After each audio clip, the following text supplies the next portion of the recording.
So just a quick update, guys. No tripod, I'm using my bad hand, so if it shakes, my bad.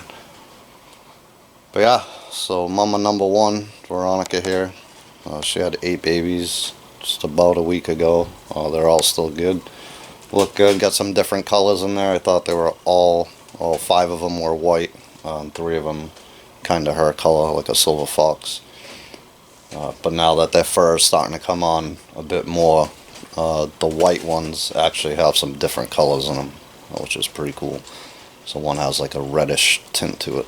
So we'll see once they grow it a little bit more. So Betty here, right next to her, she had 7 babies. Just like 4 days after Veronica. They're all looking good, getting big. They're all pretty much her color, darker color. And like I said, once she started pulling fur, that I needed to keep my eye on Elizabeth over here,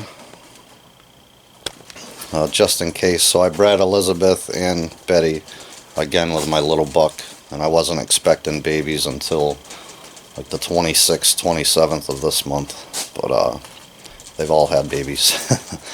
So Elizabeth had 8 babies as well.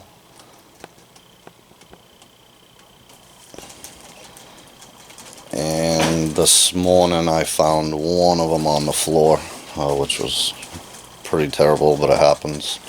So I'm not exactly sure what happened there, because I wasn't here to see it, obviously, but I guess sometimes when they're nursing and the mother jumps out of the box, they can still be attached. That's the only conclusion I can come up with, because there's no way the baby's getting out of that nesting box that young. I mean, it's only a day old or so. So, unfortunate.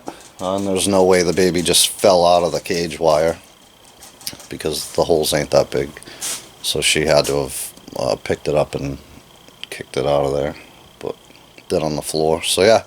All said and done, within a week's time, 22 babies on the homestead. So, pretty cool.